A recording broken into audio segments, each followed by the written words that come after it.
Welcome to a new round of SOT. Soccer over there. John here, you there. And it is night side. So that means that we get to talk about all the stuff going on overseas. Hour two is picks of the week. I have started looking at games. And Jarrett should be joining us hopefully in hour number two so we can do picks of the week.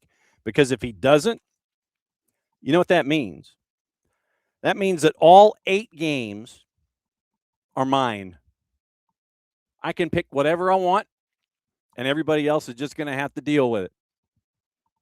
I can pick the games I want to pick, and everyone else is just going to have to sit there. And when Jason has time to do the math from 2 weeks ago, where I didn't win again, that's perfectly fine.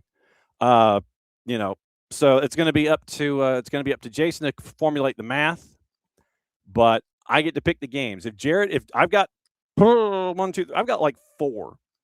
I have 4 with an outside 5, maybe 6 of places to go. And I could easily grab another 2. So if Jarrett does not show in hour number 2 when I start doing games, all 8 are mine. Yes, and this is absolutely true, D. Graham. That means that John wins, of course. See, I like how you think. That means that I win with all the games. And that's the thing. If, quoting our great friend Neil Peart, if you choose not to decide, you still have made a choice. And so that's hour number 2. And like I said, I was trying to think of things in something of an order starting tomorrow. And for those that missed the morning show, we're going to have a story or 2 from the morning show that we're going to bring in here because it is a shenanigan. And we'll go over that shenanigan in and of itself. We'll kind of preview what's going on in the over there tomorrow a little bit in CONCACAF Champions Cup. The Triple C is going to be up and running again. We'll go through all of the matchups. And then, like I said, hour number 2, I've got my 4. Jarrett doesn't come in here, then it's going to be all 8.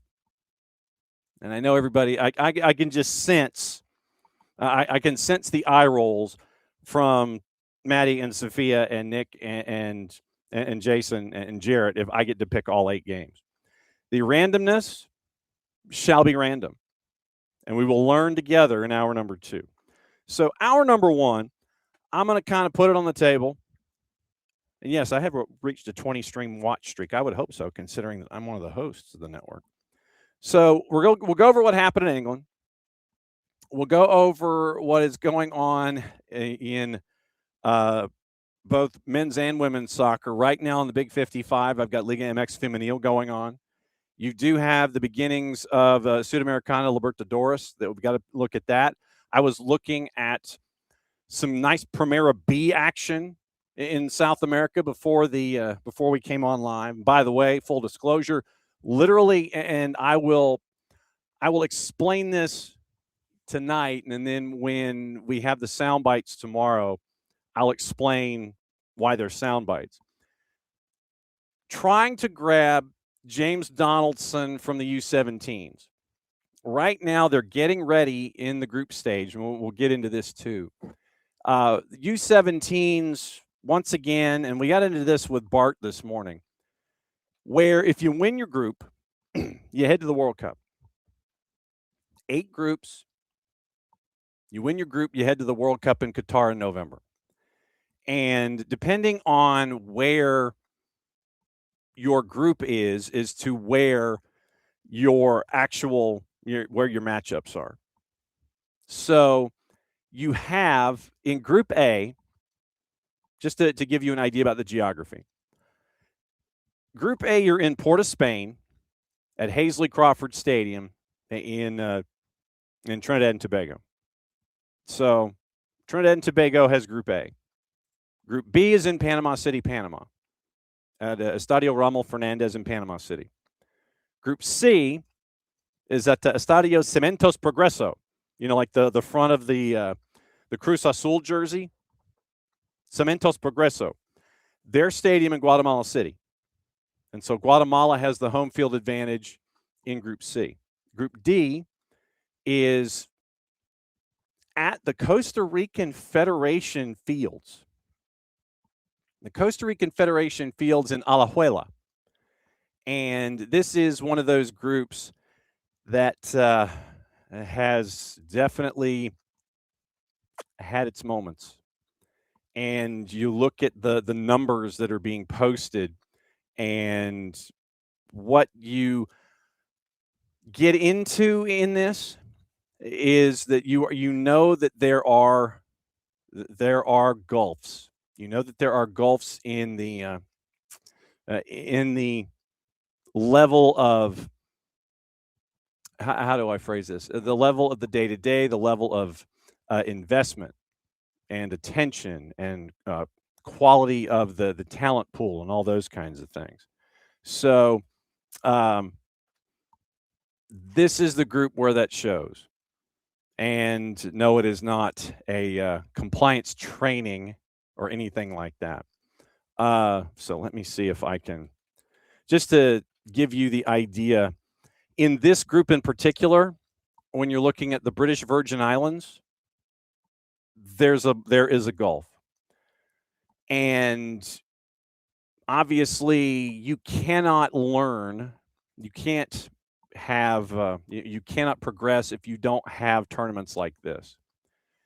British Virgin Islands, in this particular group, they are getting pounded. 12 given up to Puerto Rico, 26 given up to Costa Rica.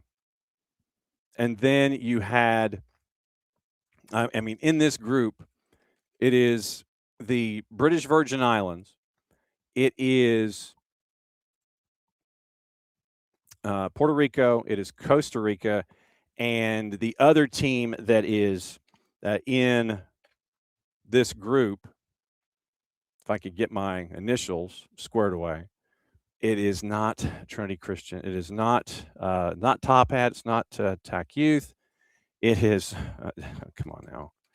You would sit there and you'd like to think that maybe Turks and Caicos. Thank you.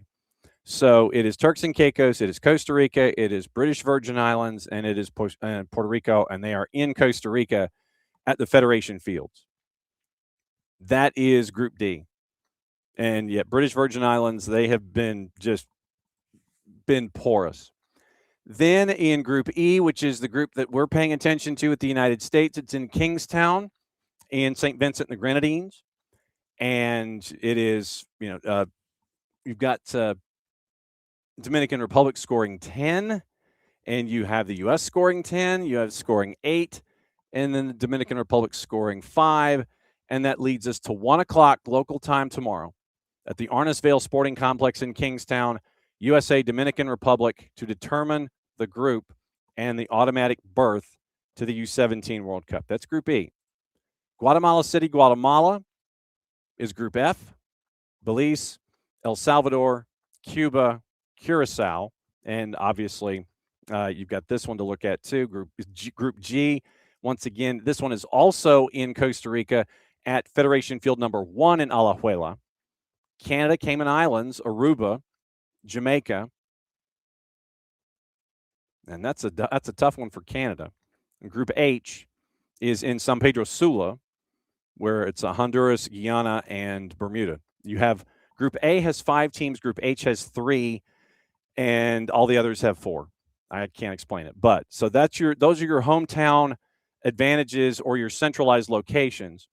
Reason I bring this up is because before we came on the air tonight, we were catching up with James Donaldson from the Atlanta United Academy, who is on the U17, started match number 1 for the United States, and then watched match number 2 against St. Kitts and Nevis. So tomorrow, 1 o'clock, the decider. Basically, all the U.S. has to do is not lose, because margin goal difference right now is in the U.S.'s favor, and that's, if you draw, then you're fine. You lose, you're not. You win, you're definitely fine. But you win or draw tomorrow, you're going to the U17 World Cup. So we had a conversation with James Donaldson. We found out what the internet connections are like between the United States and and St. Vincent and the Grenadines. So we'll play the interview in chunks and sound bites. We'll play that for you in the morning. but we got to catch up with James Donaldson in the hotel in St. Vincent and the Grenadines, and let's just say that they were incredibly patient. They were incredibly patient. That with our friends with U.S. Soccer, and thanks to Aiden Trusty for orchestrating that when it came to the U17. Ricky with the question, who's going to take Children's Health Care of Atlanta Training Ground or KSU for the World Cup as their training base? Seeing way too many other cities announcing. Yeah, I mean, right now, we don't know. Don't know who it's going to be. Spain has announced that they are going to the Baylor School in Chattanooga. And this is the one thing that some things you probably shouldn't volunteer. When it was announced that they were going to Chattanooga for the first phase of the World Cup, in the release on the RFEF website, bless their hearts, they were telling you where they were staying. They were telling you where they were staying. All I'm going to say is this. Please, please, please, just make sure that the perimeter around the hotel is either secured or secure, or if it's not because of where it is in the downtown travel plans during rush hour for folks to get to work downtown, that there are either alternate travel plans for folks who work downtown near that hotel, and they know that there's going to be a crowd. There are going to be fans of the Spanish national team that are going to be there either on the curb or trying to get into the hotel or be across or in the street. Somebody comes out for, their morning fresh air. They want to take a morning run. It could look like Rocky in downtown Chattanooga. It could. Just make sure that everybody knows that this is what's going down. Have not seen what it's going to look like for Choa or Kennesaw. I do know that Uzbekistan has chosen their hotel, and my guess is that since they have chosen their hotel and it is a local choice, my guess is for that first stage that Uzbekistan is probably going to be into one of those two locations. Just guessing. Off the top of my head, I will put things together and go 1 + 1 = 11. Like I said, knowing the sources that I have in the hotel industry here in the market, I know that Uzbekistan has picked their hotel. So that, to me, would lend itself to the notion that one of those two locations that Ricky is discussing will be housing the Uzbekistan national team when they are in market. So I don't think that's a leap, an illogical leap to say, okay, if they're in a local hotel, cool, great, fine. Then that means that they got to practice somewhere. So that means that it's probably going to be one of those two places. So that's my guess. My educated guess is that Uzbekistan is one of those two. And just depending on timing and all that kind of stuff, my guess is that, like I said, one of these two locations is going to be where Uzbekistan is going to go through their paces when they hit the Atlanta area.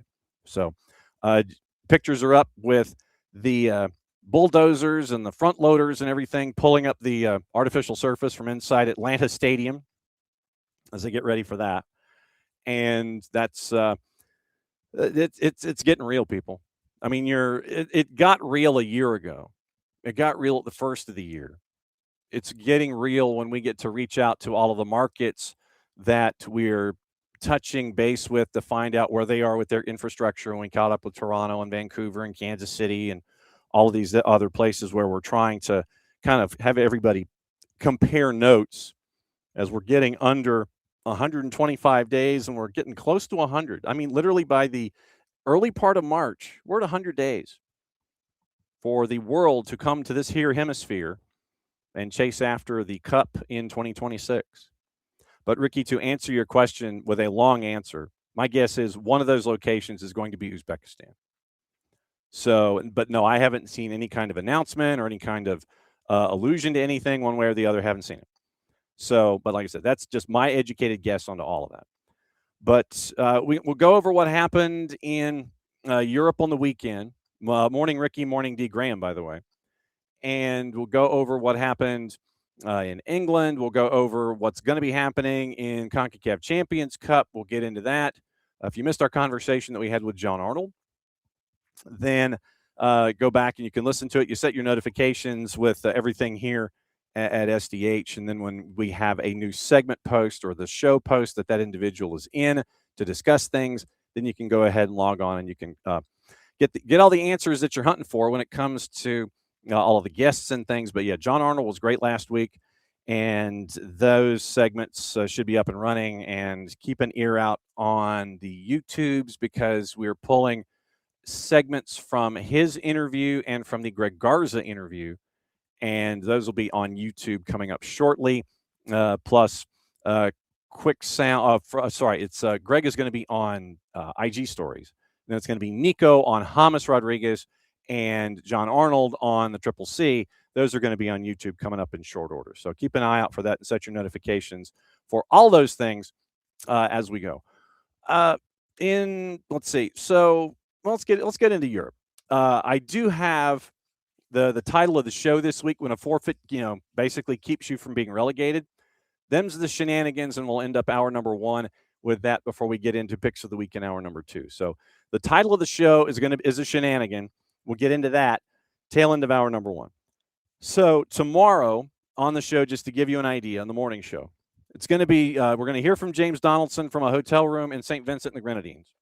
And we're also going to catch up with the Villanova professor, Brett Myers, who is big into analytics. And he was with he analyzed activity for Toronto and for Philadelphia in MLS. He is now applying that to the United States men's national team. So I want to find out his background, how he came up on his data, what his data points are, how he did with Toronto and Philly, and how he's applying that to the men's national team and what he's anticipating when it comes to their play here in 2026. So that's tomorrow. On tape tomorrow, it is going to be Lagos Kunga. It is going to be Aaron Adams from the NXT Foundation. And it is going to be Ronan Wynn 3/4 of the way around the world. And we're going to catch up with them. And they're going to be in bits and pieces on the Wednesday morning show after tomorrow night. Roswell and River Ridge is going to be on the network at 6 and 8. Drew Dickinson and I will have the call for those there. If you're in that neck of the woods, come by, say hi. But it's the official beginning of our high school season. So high school season starts tomorrow with Roswell and River Ridge. Then we have the noon show on Wednesday. Then Creek Cup Thursday, Friday, Saturday on both the SDH channels, SDH 1 and 2. Easiest way to go about finding your venue is to go to the website, soccerdownhere.net, hit the listen tab. And when there's something live on one of our channels, you'll see it. And that way you can choose what live event you want to go to. So go to the website, hit the listen tab, go in, choose your matches, and then that way you can stay as up to date as humanly possible on everything there. So that is the beginning of the high school schedule. It is going to be a full Thursday, and then on Friday we'll get you ready for the weekend. Once again, Johns Creek and Northview are the homes for Creek Cup this year, Thursday, Friday, Saturday, and it's going to be a blast to be able to start our season there with that. All right, England. See, because I've been talking all day, I can't quite do it the way that Jason does it. So not going to do it the way that Jason does it. So England. And apparently now fans are so fed up at Brighton that after they lost on the weekend, that they were basically telling Fabian Hertzler, you're getting sacked in the morning. You lose to Happy to Be Here FC, otherwise known as Crystal Palace. And Ismail Assar scores the winner for Palace. And apparently, from what I understand, these two are bitter rivals. Sarr scored it with 30 to go, and it is the toughest period of his managerial career. So having to balance this run of form with Brighton with the chance of you don't know what you're doing and you're getting sacked in the morning. Brighton is now in 14th, but they're still a part of that street fight that's there involving all of those teams in the middle of the table. Mid-table right now, you are looking at 10th through 16th, 7 teams separated by 5 points. Fulham, Bournemouth, separated by 1 goal and goal difference. Newcastle, who has a win and a draw in their last 2 matches after losing 3 in a row. And Eddie Howe has stated publicly that he says if he feels he's not the guy, he's out the door. He will go. And is it to that point where you're 9, 6, and 10? You've lost 10 of 25 this year. That's wild to think about that you've lost 10 of 25. But Eddie Howe's like, if I'm not the guy, then I'll go. Brighton right now at 31 points. They've got 3 draws in their last 4 matches. 3 draws in their last 4. 7, 10, and 8. 31 points. Spurs have lost 2 in a row in league. They're well ahead of Leeds on goal difference. And Forest right now, they're unbeaten in their last 4. 2 wins and 2 draws. They have 8 points to get to 26 points and be away from the relegation discussion temporarily.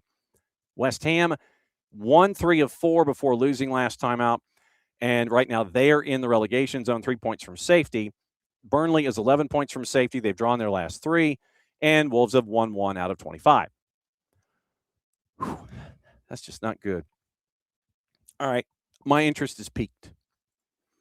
Worst Premier League seasons ever. Worst Premier League team ever. So, you look at this. Top 10, ranked the 20. Okay, so 442 ranked the 20 worst Premier League teams ever by point total. And so 19, Leicester. I'm going to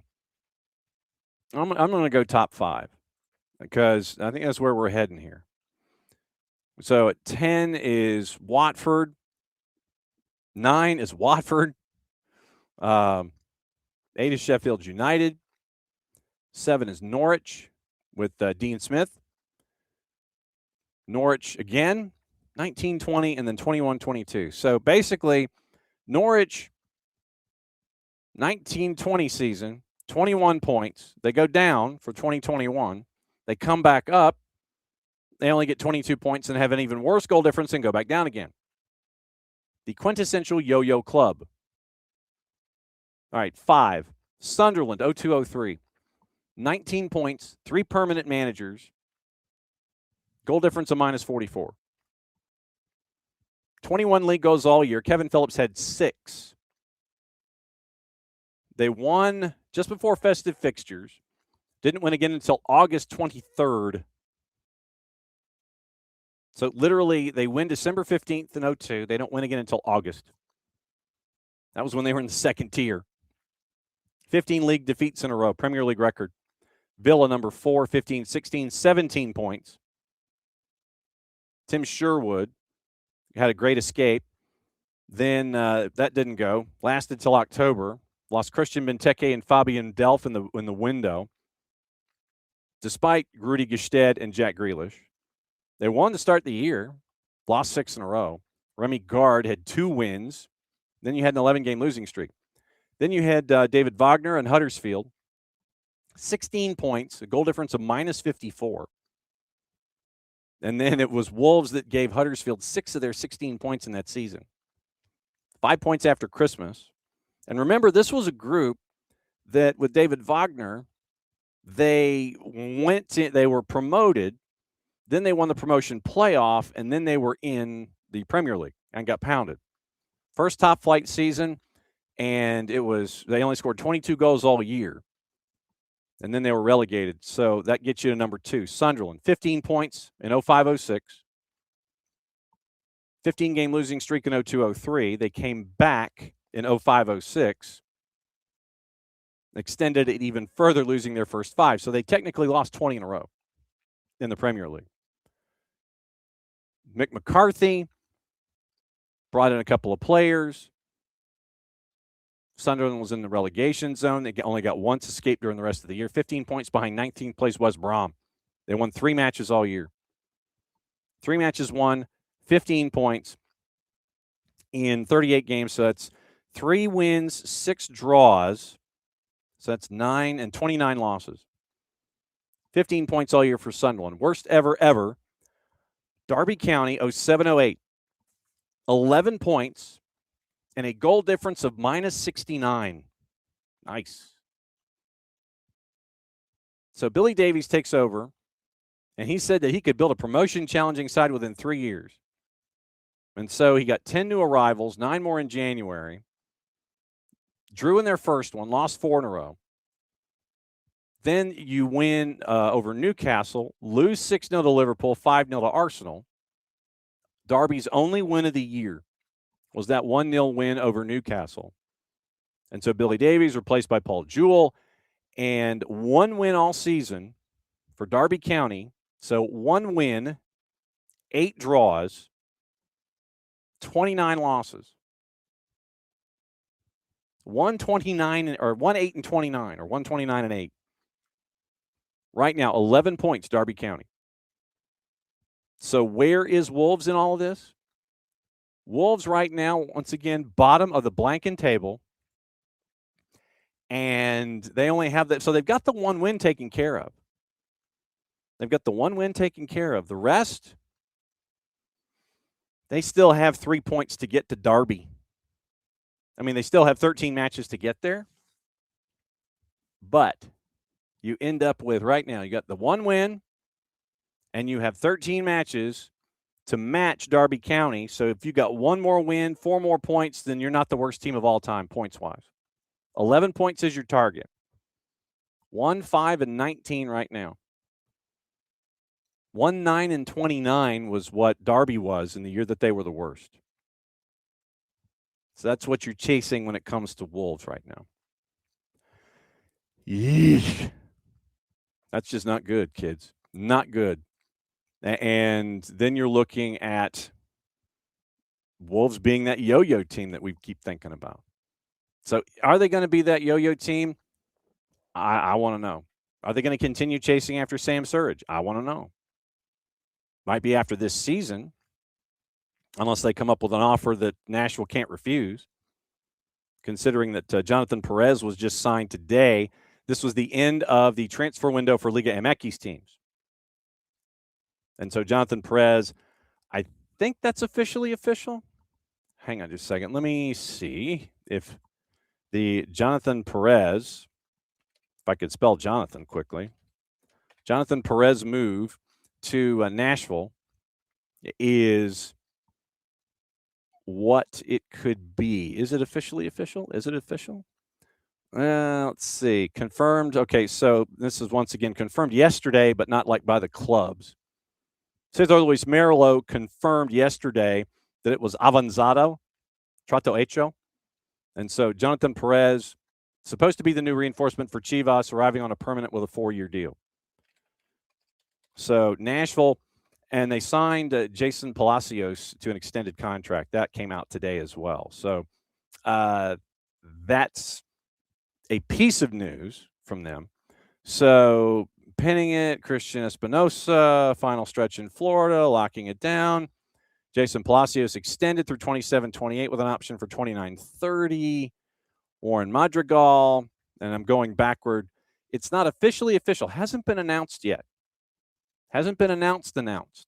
Because all they're doing right now on their account is looking at tempo, and he's doing things in the hallways. So it's not officially official. It hasn't been announced in Liga MX yet. Let me see if this is like a midnight Eastern kind of a thing, or if I could spell Liga, Liga MX transfer deadline. All right, so let me see if that's tonight. Let me see if this closes tonight with Soy Football. February 9 teams. Okay, so it was supposed to have closed 30 minutes ago. So the Liga MX window supposedly closed 30 minutes ago. According to Soy Football, America Chivas Cruz Azul keeping negotiations open, looking for those new signings. America was chasing after Vinicius Lima from Fluminense, Gabriel Fuentes, and Marquinhos Costa from Spartak Moscow on the list. Chivas, we mentioned Jonathan Perez. Cruz Azul working on Nico Ibanez from Tigres. And so you're looking at relegation also after match day 5 in the Clausura. So nothing officially official out of Nashville about Jonathan Perez here, but the transfer window supposedly done a half hour ago. So we'll see if there are any, like if you just hand them the piece of paper, then you sit there and it's like, well, okay, fine. Yeah, okay, we promised to get this done. Okay, you promised to get it done, so we'll give you up until X time. How long does it take for you to get this over the line? How much of a check mark do they give you when it comes to, yes, we have this deal in principle. Okay, wrap it up. How long is the wrap it up period? But yeah, nothing official out of Nashville when it comes to Jonathan Perez. So we'll keep an eye on that. Anything else that happens in Liga MX as we go. I'd mentioned what was going on in England with all of that and lower divisions and things like that, looking at what's going on with the chaos that is the championship. And it's and from here I'm going to whiplash over to the Polish league in a second. So league table and championship. Right now, after some teams have played match week 31, some have not. Some are in the FA Cup. Portsmouth has only played 29 matches, so they have a lot of wiggle room where they can try and improve. Right now, Middlesbrough 2 points up on Coventry City. They've got a little bit of space. The four that would be in the promotion playoff right now: Ipswich, Hull. Ipswich has a far superior goal difference. Millwall, and Wrexham. Wrexham would be the fourth team in the promotion playoff right now. 31 matches played. They're ahead of Preston North End by 1 goal in goal difference. 1. You get past Millwall, and then you want chaos? Here's your chaos. Ben Foster, by the way, they did an interview with him over at ESPN.com, and he was talking about just how crazy this run has been by Wrexham. And I admit that I got to catch up on the miniseries, the docuseries, sorry. But right now in the championship, if you say Middlesbrough and Coventry City, those are your leaders. Chase Pack, Ipswich, Hull, and Millwall. Then you get to the peloton, the rest of the group. I'm going to go 5 points from Wrexham. 5 points from Wrexham. Wrexham, Preston North End, Bristol City, Derby County, Birmingham City, Watford, who has a new manager, QPR, Stoke, Southampton, Swansea. 10 teams, 5 points right now in the EFL Championship. And they've all played match week 31. So you are heading into match week 32, and that gives you 14 to go. 14 matches to go, and you have 10 teams separated by 5 points.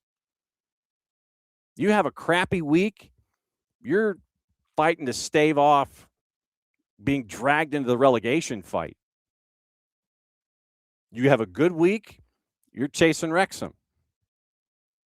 Wrexham 47, North End at 47, behind on goal difference. Bristol City 46, Derby 45, Birmingham City behind on goal difference by 2. Watford 11th at 44 points, ahead of QPR on goal difference. Stoke at 43, ahead of Southampton on goal difference. Swansea City at 42 and 15th.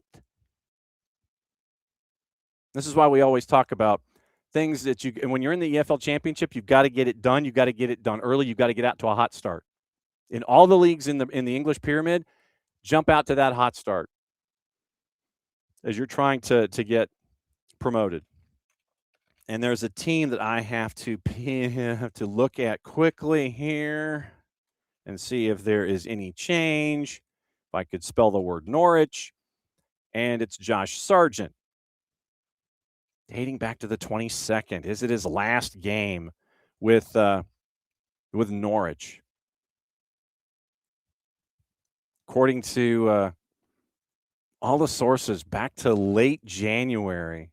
Nothing has changed with Josh Sargent since late January, since he allegedly texted Philippe Clement, said, "Nah, fam, I'm not playing today." So if you were to go to Josh Sargent's IG, which I think we'll follow. We now officially follow him on the IG. So he hasn't posted anything on his IG since September. September 12th was the last time that he posted anything on the Insta, on his Instagram account. Last time that happened. So, let's go to his Twitter. Let's see what the 280 character app has to say about Josh Sargent. I thought that Josh had his own. Okay, so he's got Insta and he's got Facebook. Okay, so Facebook. November 5th, 2025. It's like it's a fan page. Okay, so that's not much of anything there. Now, so let's see if Josh Sargent believes in the Twitters. So if we were to go onto the Twitters and see if Josh Sargent has Twitters. Okay, so he has Twitters. And he allegedly, okay, so that's an old one because nothing has been posted on that account since 2019. So we have Josh Sargent. No, we have, but then that's not there. So do we have no, he hasn't done anything since. So he hasn't used Twitter since 2019. Hasn't posted anything on his Instagram since mid-September, since he was player of the month in the championship for the month of August. And we have no updates about Josh leaving Norwich City and heading to Toronto FC. Obviously, Toronto can pick him up if he's a free, but you can't do any business with Norwich because the window closed. I'm wondering if that's gonna happen. Is going to get to the point of no return. 8 days ago, back in the Athletic, no update in the Josh Sargent pursuit by Toronto FC. Once again, not bound by the window abroad. Windows open till March 26. Sources remain confident an agreement can happen. And it's because they signed Mohamed Toure from Randers ahead of the deadline. Opening $18 million bid insufficient to sanction a departure. Under contract through 2028, hasn't played since he submitted the transfer request back to the club, and then allegedly texted Philippe Clement in the FA Cup match against Walsall and said, "Nah, fam, I'm not playing." Once again, remember, we're 12 days away from the regular season for Major League Soccer, which is strange to say. Man, the offseason went by quick. Norwich accepted a £21 million offer from Wolfsburg in July 25, which is at the exchange rates of $28 million. Toronto's offer of 18 is $13 million. So if you were to sit there and take that, then you're probably looking about a good 60% increase, and then Norwich would probably allegedly listen to you. So nothing on the Josh Sargent front when it comes to any kind of transfer one way or the other. Around Europe in general on the weekend, you look at what went down, and it might be it for Roberto De Zerbi. Nothing has been stated one way or the other. But when you get thumped the way that you did against PSG, might be the beginning of the end, sir. So you're looking at that, and it might be the end for De Zerbi. Keep an eye on that at Marseille. Al Nassr is expecting Cristiano Ronaldo to end his two-match strike, for lack of a better word. £43 million summer release clause. And so Al Nassr is expecting him to end his strike and play for them on Saturday. Unhappy with the way Al Nassr has been run. Expected to return for Saturday's SPL game at Al Fatah.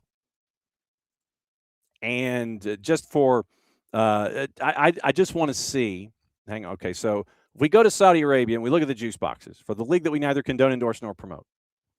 So if you go and you look at that matchup with Al Nassr and Al Fatah, it is the late game on Saturday afternoon.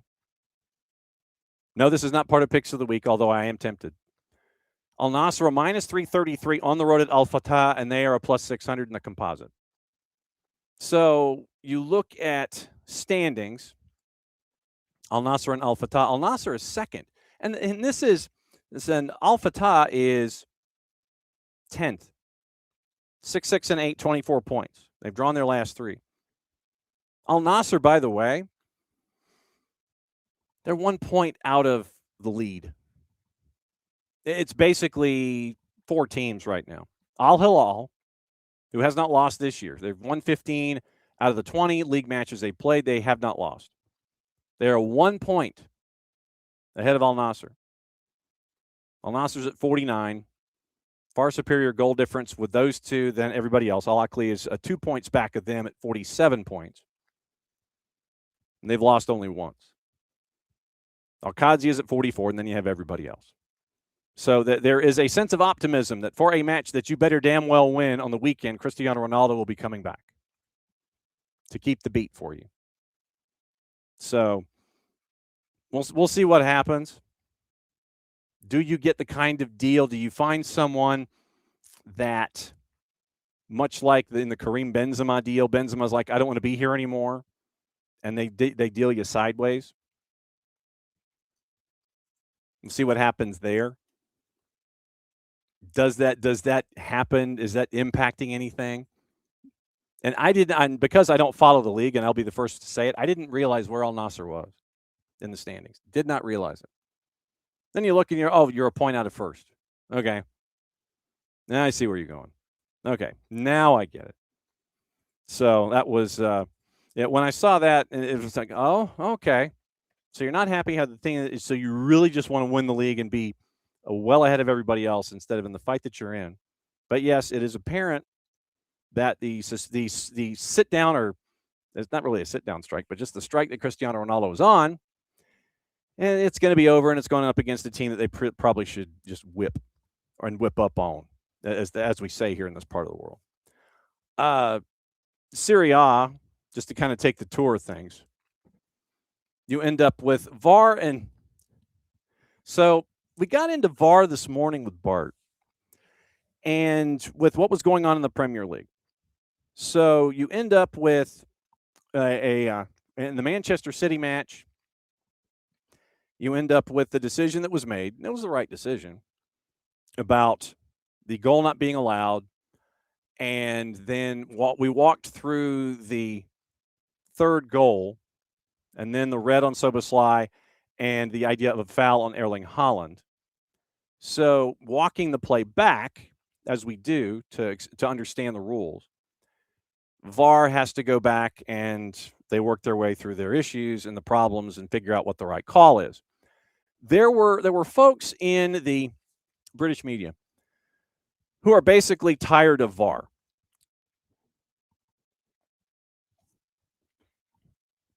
I forget the pundit, but that's why he's a pundit.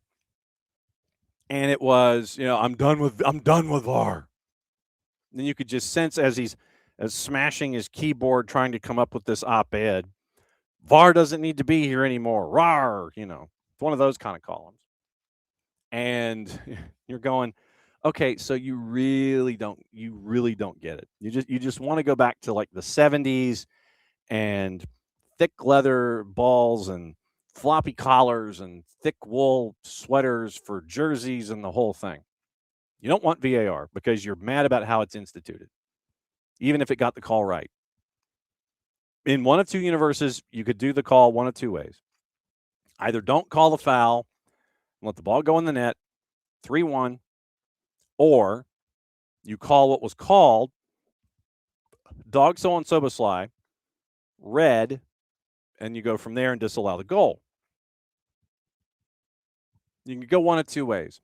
They went with the Dogso red for Szoboszlai, take the goal off the board. Manchester City wins it 2-1, big win anyway. Now, apparently VAR is making people just as mad in Italy.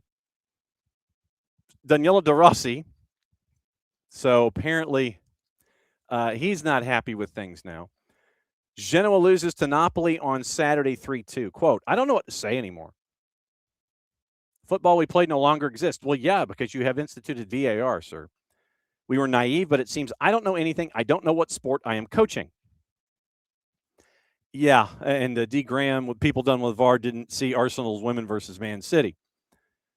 And so you end up in the matchup activated by penalty award, second half injury time. Maxwell Cornet only entered the game a couple of minutes before. Clumsy as he challenged Antonio Vergara, catching the forward's standing boot. Vergara made the most of the contact, but it was there. And this is how it was written. The report was written by Nikki Bandini at The Guardian. So, conclusion reached by referee David Massa after VAR told him to take a second look. Hoyland converts the penalty and then denying Genoa what could have been an important point as they're battling relegation. And Daniela De Rossi, there's a great photo from SPP about De Rossi, who's going like this. It's a great photo. So application of VAR has been a divisive topic in every place it's ever been introduced. De Rossi insisted that he used to be its first supporter since, quote, it would have saved me from being robbed a few times in my playing days, but argued that the notion of clear and obvious errors had been lost. For one reason or another, his lament seemed to resonate on the weekend. Gasparini before Roma and Cagliari. I think we managers need to get together and make our voices heard. I think exactly the same as Daniela, and so does every other coach I speak to. This kind of football is unpopular with us. It's unpopular with the public. It's confusing and ugly to see matches with strange cards and penalties that the fans never see.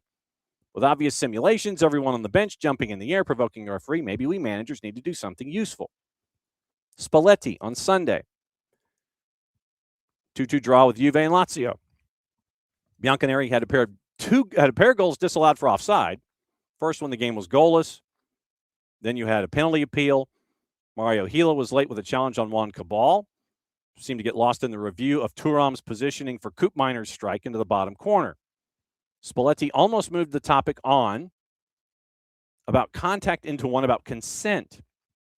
Speaking to DAZN's Federica Zila at the time, he said, and so he's monologuing on the need for more nuance in the interpretation of footballing laws. To illustrate his argument, he asked, "Can I give you a kiss?" Then, without waiting for a reply, leaned in to give her one on the shoulder. I gave you a kiss. That's a form of contact, said Spalletti. I touched you. That's a form of contact. You need to see what kind of contact it is. The difficulty always comes when people think they can make rules that say a handball is always a penalty, a step on a foot is always a penalty. Zila, who was caught off guard but laughed. Diletta Leota in the studio checked in on her colleague, asking, is everything okay? And Zila replied, I needed to reassure everyone at home. Luis Rubiales, the point being made by Bandini about Luis Rubiales and contact and all of that. But D. Graham, to your point, 19th century fun dills. Bot. You're in trouble, sir. So we're going to block 19th century. But the idea about VAR is application, and application of the rules.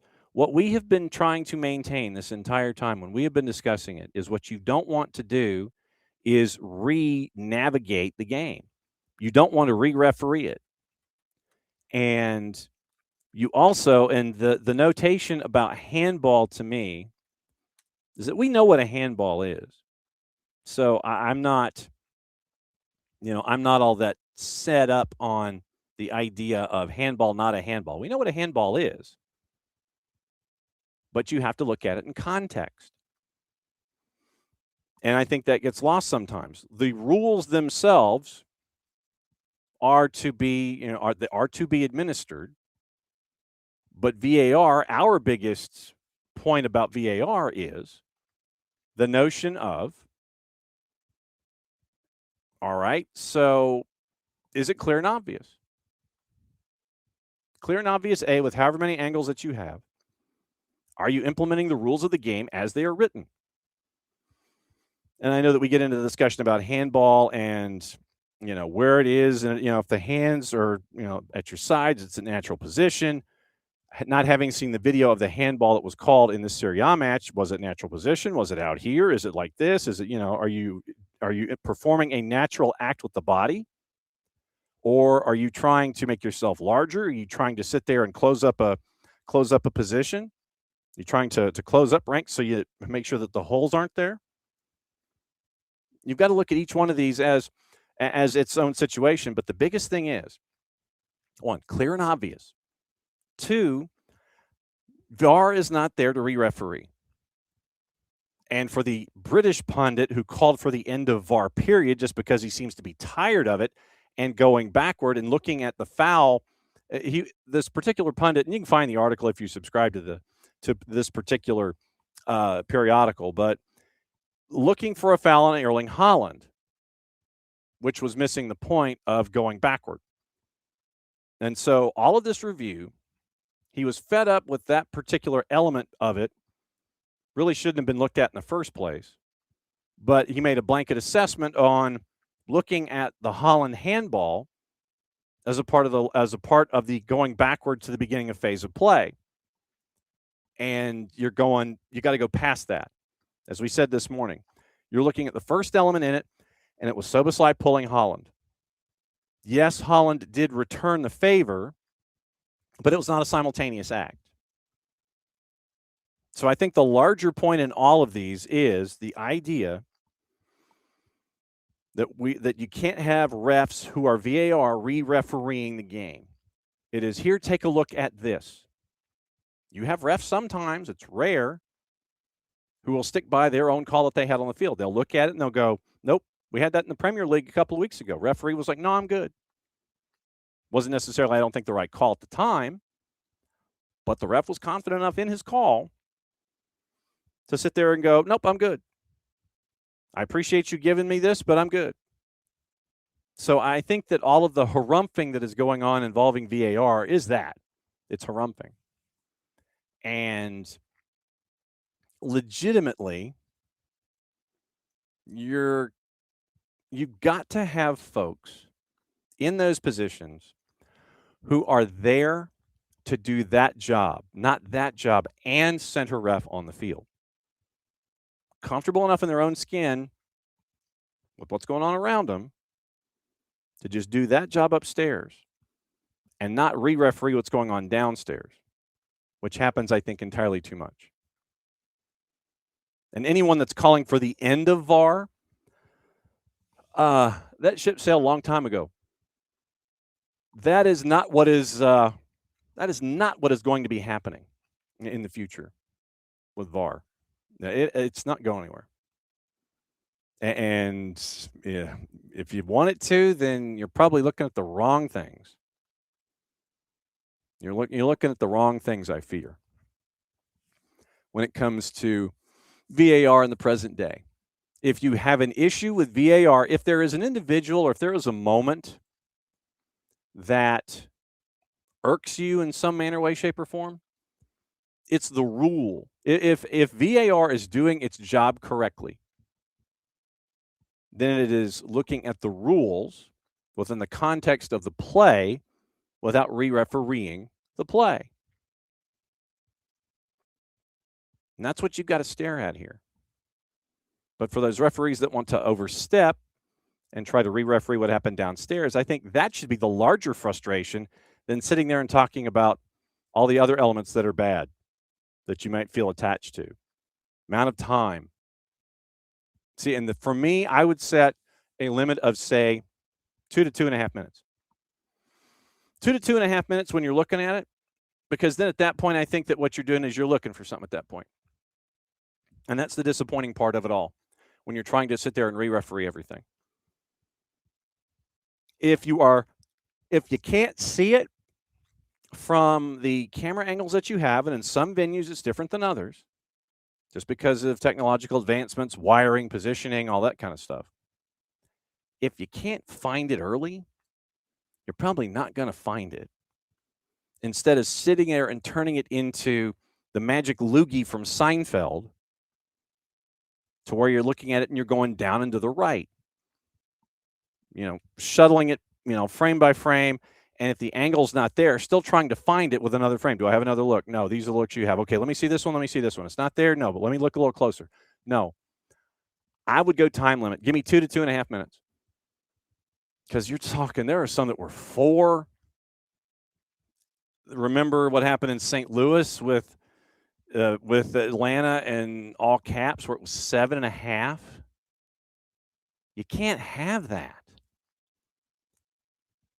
But you've got to have folks upstairs who are confident enough in their own abilities to do the rule book and the rule book only, not overstep a younger official who is trying to sit there and not offend the older officials that are more experienced in a league setting, or just have a you don't want someone downstairs that's going to defer to a more veteran VAR who is trying to re-referee, and you don't want a VAR, regardless of experience level, to try and reorient the play because it wasn't officiated wrong in the first place. That's not up to you. And I would still maintain that what you want when it comes to VAR specifically, that you want the officials that were veterans downstairs and they know that they need to go to that next step in their evolution. So make them specifically VAR. And maybe there are some younger officials that want to be VAR out of the blocks. If somebody wants to be VAR, let them be a VAR. If they want that to be their purview, they want that to lock in right there. If they want that to be them, then so be it. You want to be a VAR? Then be a VAR. You don't want to be downstairs, you want to be upstairs? Okay, cool. Fantastic. Would love that. Absolutely would love it. To have folks go in that run of form. You want to go that direction? Cool. Didn't know if you saw this. Joan Laporta resigned, in quotation marks, from Barcelona's president for a bizarre procedural reason. Fernando Callas of The Independent. He steps down from his presidential role in order to pursue re-election. So my guess is you can't be a sitting president and chase after re-election while you're sitting there. You've got to be on the ballot, and you've got to be this new shiny thing. Hey, don't you look like Joan Laporta? Yeah, I look like him. We're twins. That's Joan Laporta A. I'm Joan Laporta B. I'm not that guy currently sitting on the board, or I was. I'm not that guy. I'm the new Joan Laporta. I'm new Joan Laporta. That's Joan Laporta Classic, or that's the original. That's the original Joan Laporta. I'm new Joan Laporta. Yeah, Fernando Callas at The Independent. Joan Laporta steps down. Took office in March of 21, got 54% of the vote. Rafa Yuste is going to act as president for the next 3.5 months. And so this is coming after Barcelona officially pulled out of the European Super League. So that's not going over well. Laporta is aiming to reclaim the role at the ballot box and return to office July 1, viewed as the favorite against longtime rival Victor Font. Former club exec Javier Villajoana and economist Mark Chiria, making his first run in a Barca election, have also confirmed their intentions to stand as candidates. Around 100,000 Barcelona members of legal age with at least 1 year of membership are eligible to vote.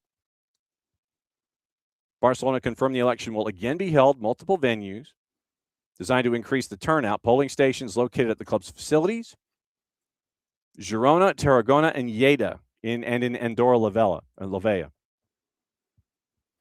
Club said postal voting will not be permitted, despite requests from opposition candidates. Barcelona said that was implemented on an exceptional basis in the 21 elections due to the COVID-19 pandemic. More than 20,000 of the 55,000 members who voted in the 2021 election did so by postal means. And so, if you look at Joan Laporta, they mentioned Lionel Messi's departure to PSG, defended La Liga and Copa del Rey's, Champions League semis. They've got Lamine Yamal. Returned to the Camp Nou, finally, after 2.5 years of renovations. Renewed sense of optimism in and around Hansi Flick. But Joan Laporta, in a procedural move, has stepped away from being president because he wants to be reelected as president, but not concurrently. Stepping away for 3.5 months, he's the favorite to get back in there. So, will it happen? Probably. But the procedural move was there for Joan Laporta. And so now Real Madrid is the only team that is left in the Super League of the founding clubs. They made that announcement on Saturday morning. Supposed to be, remember back at, was it really almost 5 years ago that they announced the Super League? Closed 20-team model. Everybody wigged out. 12 sides signed on as founding members, 6 PL, 3 from Spain, 3 from Italy. The Premier League clubs withdrew, as did Madrid, Atleti, AC Milan, and Inter. Juve stepped away in 23. January 23, Laporta said he still believed a new competition could be launched by December. ESL's backers, Madrid-based A22, proposed a revamped 64-club format, 3 divisions, Pro Rel, tiers, and free TV. A year later, went to 4 tiers in 96. This is worse than the NCAA tournament.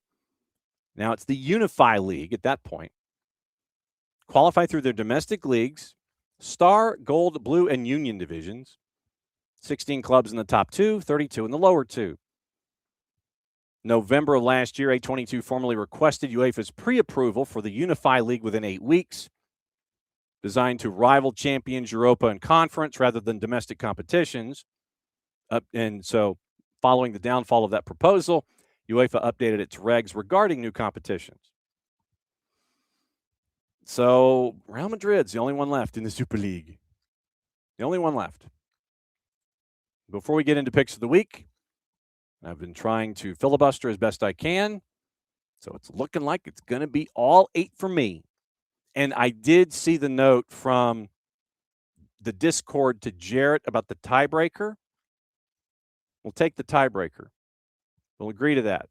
But it's one of the versions. But the tiebreaker will be what was suggested by Discord. Picks of the week coming up in a second. But before we get into picks of the week, if you missed the shenanigan from this morning, Paul McGinnis at The Guardian. And how Paul found this, I have no idea. It's in the blanking Maldives. The Maldives. Where are the Maldives, you ask? So where are the Maldives? Let's find out together, just so we have it appropriately on Google Maps. Southwest of Sri Lanka and India. So Sri Lanka and India, Indian Ocean right there at the bottom of the continent. Go southwest to like about 7:30 on a clock. That's where the Maldives are. Eastern Arabian Sea, 470 miles from the mainland of Asia. 26 atolls. Smallest country in Asia, 115 square miles over 90,000 square kilometers or 35. So 115 square miles of landmass in 35,000 square miles of the ocean. According to the Wikipedias, making it one of the world's most spatially dispersed sovereign states. 515,132 in the 2022 census, the second least populous country in Asia, 9th smallest country by area. One of the most densely populated countries. Average ground level elevation of just under 5 feet above sea level. Highest natural point of only 7 feet 10 inches, making it the world's lowest lying country. Some sources state the highest point, Mount Vilingili, is a whole 17 feet above sea level. So with all of that, they have a football league. Deeply ingrained in the culture of the Maldives, water sports, natural, surfing on the atolls, football, according to the Wikipedias, one of the most widely played and passionately followed sports in the country. The national football team competes in regional and international tournaments. They have their own domestic football league, the Divehi Premier, featuring clubs from various atolls vying for supremacy. We'll get into that in a second. Futsal is also popular. So the Divehi Premier League, from our friends at Soccerway. Yes, I accept. Fine. Now, you've got Asia Cup. You've got all these qualifiers. And we're not looking for qualifiers. We're looking for the Divehi League. So fixtures, they're all Asian Cup qualifiers. That's not what I'm looking for. I'm looking for the Divehi Premier League. So Asian Cup, Gulf Cup, WAF and SAF women, Asian Cup women. Okay, you're not helping me Soccerway. And I'm trying to sit here, and we're going to go through this, like I said, go into the picks of the week in a second. This is the shenanigan that we're getting into. So the Maldives, what do we get here? Do we even get the Maldives? Maldives football, Divehi Premier League. Okay, this is where we're going. The Divehi Premier League, as it thinks about it, wow, they're really thinking about it here. Okay, so it is a 10-team league. It is a 10-team league. And Mazia, 18, it's a home and away, so 18 match league structure for a season, 18 rounds. Mazia won the league 9 points clear of ODSC. New Radiant finished third. And then you had the rest of the group. Buru, Club Eagles, Victory SC, and TCSC, they were fine. So then you get to the three teams at the bottom. Green Streets, Club Valencia, and United Victory. Green Streets and Club Valencia are the two teams that we're going to talk about here. United Victory, they lose, and they were 3-2-13, and they finished with 11 points. They get relegated. One other team in this league gets relegated, and it came down to match day last. Would it be Green Streets or would it be Club Valencia? So, as it happened, in this particular competition, in the Diragu Divehi Premier League, it is now alleged one of the tropical archipelago's leading clubs sought to escape relegation by failing to play a match. Green Streets beats the drop last Thursday. They didn't fulfill their final league fixture against New Radiant. So let's find out about Green Streets here. Green Streets, Maldives soccer. So let's find out about Club Green Streets. Based in Malé, respect all, fear none. I don't know what that logo is. Founded in 2010, promoted 2012, promotion First Division 2016 after an unbeaten season. Club established in the hopes of uniting the youth of Machangolhi through the power of football. Founded 15 years ago, they play in the National Football Stadium, capacity of 11,850. Still, the club's main goal to provide positions within the club to as many local youngsters and to promote and develop young talents while providing them a platform to showcase their abilities. Club Green Streets Academy will kick off in 2017 as a part of the objective. We assume that it did so. The last apparent entry might have been 2017. 400 registered members. Recreational sports club initially for the youth of Machangolhi. Participated in other sports like basketball, futsal, and baibala. Practically every player on the roster is Maldivian, with the exception of an Uzbek forward, Shukurali Pulatov. Everyone else of Maldives descent. Ahmed Abbas is their manager. Once again, mostly a Maldivian roster of coaching staff and staff. So that's your background on Club Green Streets. They beat the drop. They did not fulfill their final league fixture of the season against New Radiant. So had Green Streets lost to New Radiant, and New Radiant, remember, had only given up 16 goals in 18 games. They'd scored 43. They were second in the league in offense, averaging about 2.5 goals a game. They finished their season unbeaten in their last 5 to rocket up the table and be third at 37 points. So New Radiant was set match day last to take on Green Streets. But something happened on the way to the match. Had Green Streets lost by 4 goals or more, they would have been relegated on goal difference. Under the rules of the Football Association of the Maldives, any team that fails to play a match forfeits the game 2-0. It's listed in some places as 3-0, but according to the Football Association of the Maldives, it's only 2-0. So that means Club Valencia goes down, Green Streets stay up. Club Valencia only scored 12 goals on the season. They gave up 40. They finished with 12 points and a minus 28 in goal difference. Green Streets, with the forfeit loss, finishes with a minus 27 in goal difference. See where we're going here. So Guardian says 2-0 on the forfeit.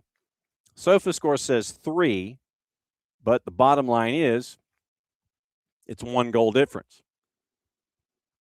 So Club Valencia goes down. They're pissed. They won their last match to get into the discussion. They accused their rivals of fixing the outcome of the match. Valencia said Green Street's behavior was disgusting. It's disgusting. Violated the rights of Valencia and New Radiant. FAM, that's a hell of an acronym, by the way. Football Association of the Maldives, FAM. FAM chopped back and they were like, okay, Green Streets, you're on a transfer ban and you're going to get fined the equivalent of like 2,400 pounds. Warned the club. FAM took out its index finger and wagged it at Green Streets. If Green Streets repeats their actions, the committee has sent a warning stating they will take even stricter measures against the club, but they kept the result. They wagged their big index finger of FAM right at Green Streets and said, don't you do this again, or things are going to get worse than a 2,400-pound fine and a transfer ban. Club Valencia is pissed, and they're going to take their complaint to Asian Football Confederation and to FIFA. So I don't think FAM's done. FAM's not done yet. So that's your shenanigans in the Maldives. Lesson learned, know the rule book. And if you don't want to show up for a match, make sure that the forfeit margin will keep you in. As it did, and Green Street stays, and Club Valencia does not. Club Valencia is blanking pissed. They are blanking pissed. So we'll see what FAM has to say about this going forward. The Football Association of the Maldives, otherwise known as FAM. That's life in the Maldives, and that's a shenanigan, people. You know what that means? Now that we've had our shenanigan, we go here.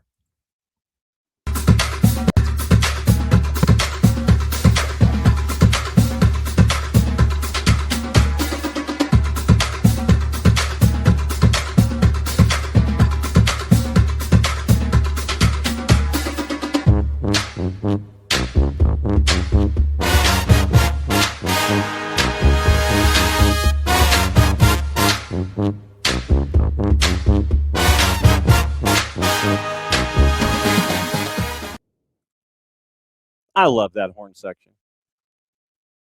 When Jason found that horn section, I was like, that's fantastic. I feel like Richard Kind in Mad About You. That's fantastic. You know, when Paul met Jamie, Richard Kind, whose character was married to Lila Kensley at the time. That's fantastic. We like Paul. Jamie looks great. Paul looks great. That's fantastic. That's what I think of the horn section. All right, here we go. Since there's no Jarrett, up until the point there is a Jarrett, it's you and me, kids. You and me. Let's pick it together. And we got to start. You know we got to start. We got to start in the Triple C. We got to start tomorrow in the CONCACAF Champions Cup because it's day 1 of 3 for that second, for the right-hand side of the bracket. The right-hand side of the bracket, off and running tomorrow. Obviously, we'll get into the games on their individual days as we go this week. But tonight we'll go over all of them to let you know where we are in the Triple C. The game we have chosen is the early one. Pumas and San Diego FC. Now remember, this is just for the game itself. This is not a tiebreaker situation. This is for the game itself. Pumas and San Diego FC. Your numbers, Pumas minus 156. Draws a plus 301. And for San Diego FC to win, plus 325. Those are the numbers we got. And those are the numbers we're going with. 8 o'clock tomorrow night, Triple C, probably on FS1. And one of the major injustices of the whole thing is that Adrian Garcia Marquez and San Diego FC are not doing radio. They didn't for the first leg. I don't know if they're doing it for the second leg, but that home game should have had Adrian Garcia Marquez. Literally should have had it. That's how you do this. Should have had that as a part of the whole deal. So that's where we're at. So Pumas, San Diego FC. I'm going Pumas here. Remember, this is just for the win itself. This is not for the 2 legs. This is just for tomorrow night, 8 o'clock. Pumas and San Diego FC. And I'm going Pumas to win in this one. So that's 1 down. So Pumas in that one. Now, for the next one, let's go to Asia and the AFC Champions League 2. AFC Champions League 2, 7:15 in the morning. 7:15 in the morning, AFC Champions League 2, Ratchaburi and Persib Bandung. AFC Champions League. So Wednesday morning, 7:15 local time. Ratchaburi and Persib Bandung. So we'll do our bit of research here. Ratchaburi and Persib Bandung. Your juice boxes. Ratchaburi at plus 134. 90-minute draw plus 244. Persib Bandung to win a plus 148. So let's find out about Ratchaburi and Persib Bandung, shall we? So Ratchaburi. Let's see if we can find the actual the breakdown. Ratchaburi Football Club is a Thai professional football club based in the Ratchaburi province. Currently plays in Thai League 1. Top tier in Thailand. Ratchaburi has the nickname the Dragons, which can be seen in the official crest. So let's see if what we can do is find an official crest for Ratchaburi FC.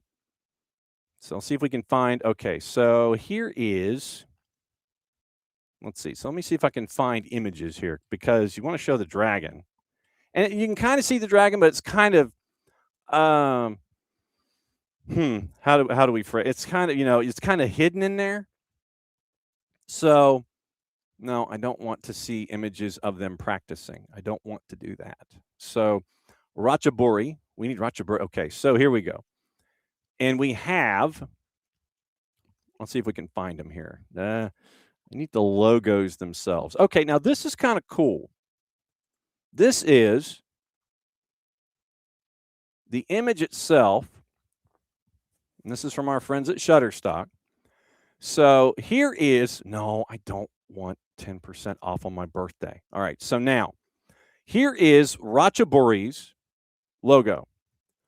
Okay, so share screen. Here we go. So here's their logo on a flag. Very, very cool. That's a very, very cool logo right there. Now, if they do like the blue and the red logo, I mean, if those are their two base colors, that's pretty sweet. So that is the logo right there. So you look at it's like that's a lion, even though they're supposed to be. Is that supposed to be a dragon or a lion? I think that's the larger question here. Looks more like a lion than a dragon. But if you were to look at the logo in and of itself, let's see if we can find the logo of Ratchaburi, and we'll see what the logo lays itself out as here. So let me see if we can find the Ratchaburi logo per se. We got action video here. We have action photos, sorry. And I'm trying to see if we can find something. See now on the crest. If I could spell crest, we'd be in business. So if we go here on Shutterstock and catch the crest of Ratchaburi FC, it doesn't help because what it does is it gives you a cockatiel. All right, so let's go back here to Ratchaburi and see if anything improves when it comes to the logos in and of themselves.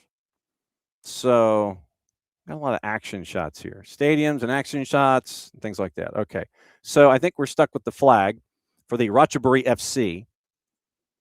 And because I don't want to show anything that might get us in trouble with certain folks. So what if we go here? Let's see if we go, can we go here? Let's see. Okay, so let's go here. Our time is now is their logo. So here we go. Here is the dragon from Ratchaburi.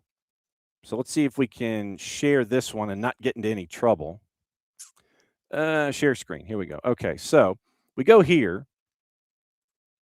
And this is more, that's the dragon. That's the Ratchaburi Football Club dragon. That's what you're looking at with those. So if you ever want to interact with them on Facebook, you'll see the dragon for the Ratchaburi Football Club. So that's their dragon logo from their Facebook page. So Ratchaburi, as we know them, founded 2004, joined the Thai second division, won the league title, got the right to compete in Division 1 in 2007. They're only a 22-year-old club, and they play at Dragon Solar Park. Warwood Srimaka is their head coach, and they are fourth. They were fourth last year in the first division, first Thai division. And so the Nitikarn Chana family decided to take them over in 2010, and they were in the regional leagues. And then they go from Division 2 to Division 1 Thai Premier League in 2013. And so they moved over to Meterfall Stadium, Ratchaburi Meterfall, and started construction 2015. And then they, 27, they continue to build the stadium, Champions League debut in 2021. And then they were in the Champions League 2 knockout stage. And they were runners-up, qualifying for the round of 16 to face off against Persib Bandung. So about Persib Bandung, by the way. Indonesian Football Association of Bandung. And it is an Indonesian professional club based in West Java. They are known as the Blue Prince, or the Mang Bandung, the Bandung Tigers. And they were founded 107 years ago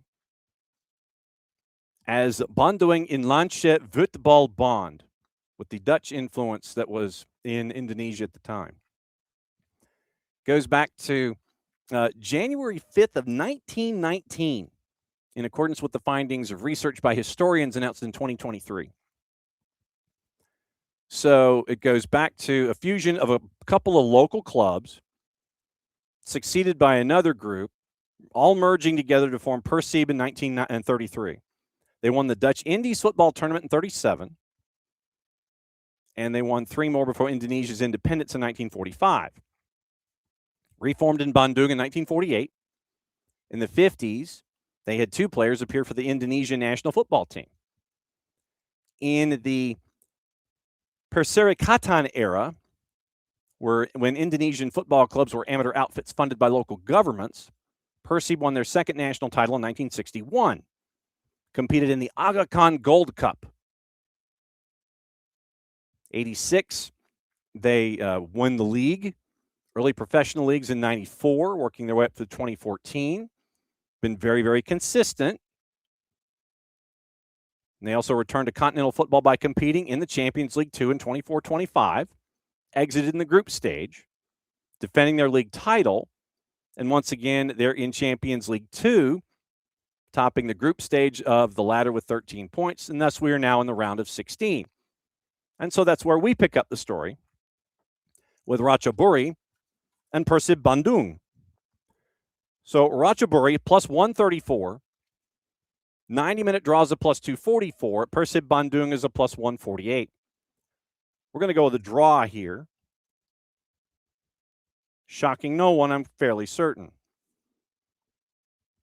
So Pumas tomorrow night, AFC Champions League 2, Wednesday morning.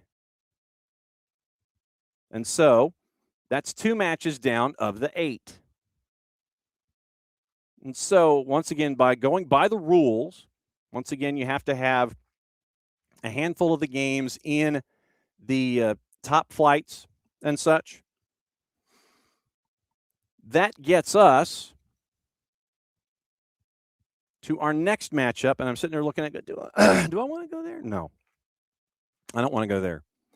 So I was debating trying to do something in England in the middle, and I'm like, no, that's not going to happen. But what we will do for matchup number 3 is we will go to the EFL Championship. Later in the day, on Wednesday, the 11th, at 2:45, Charlton Athletic and Stoke. So Stoke at Charlton Athletic. Charlton Athletic, the Blades, a plus 168. Draws a plus 211. Stoke is a plus 170. Looking at the matchups and where they are on the table, we mentioned how chaotic it is in the middle. Charlton Athletic right now is currently 18th. 9, 9, and 12. Their last 3, they've hit each column once. 4 points in their last 2 games. They're 18th behind Norwich on goal difference at 36 points. Stoke is in 13th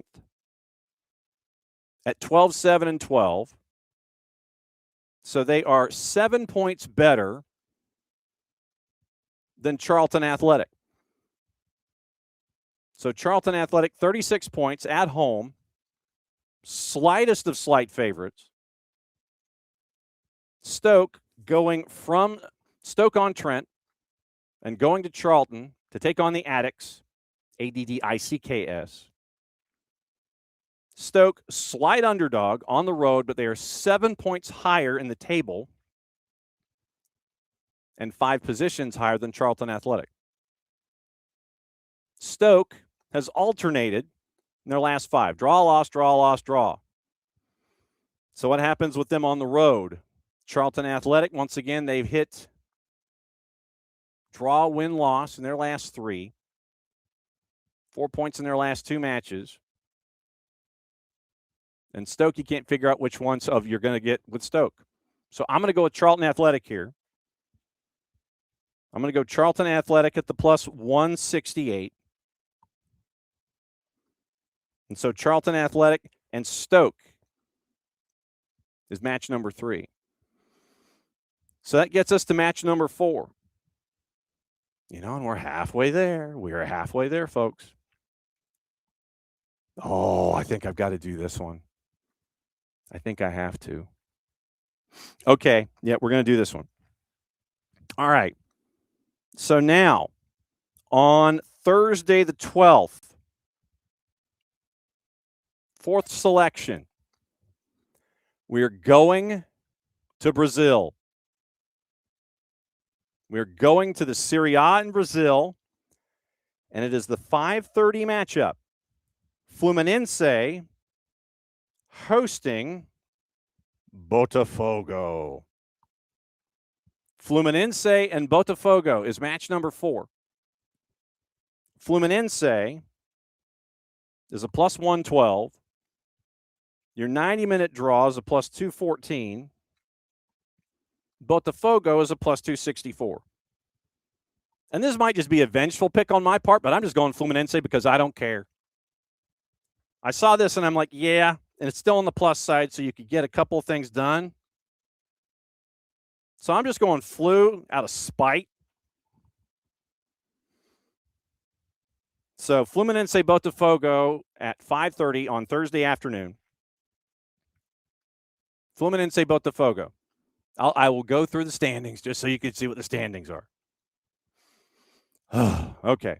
So they just started this go round. And after the first 2 matches, Flu, they've won 1, they've drawn 1, they got 4 points. They're in 6th. Botafogo, 1 win, 1 loss. Lost last time out, as a matter of fact, in a 5-3 mind bender to Gremio. So Botafogo on the road at Flu. Flu is a point higher in the table, like I said. It's match day 3 in the competition. But yeah, no, I'm gonna go with Flu here on a spike pick. And just so we have our update, because we need our update. We do. We really do. So here's I'm going to check the latest just because. Check the latest on John Texter. And let's see if we have any kind of an update at all. And we'll see if let's see. The message to Botafogo fans, it's been pretty quiet. Latest. Let's go latest instead of top. Let's go latest. Okay, so TV Fosso out of Brazil awaits the arrival of 5 reinforcements after the end of the transfer ban. After visiting Vasco da Gama for the 6th round of the Campeonato Carioca, losing 2-0 last Sunday. According to TV Fosso, Martin Anselmi remains very hopeful for the 26th season. Botafogo is close and TV Fosso is reporting as of this morning. Tell me if you've heard this before. According to information from the Lance portal, Botafogo is close to having its transfer ban lifted. And with that, John Texter is already preparing for the arrival of 5 more major reinforcements for Anselmi's squad.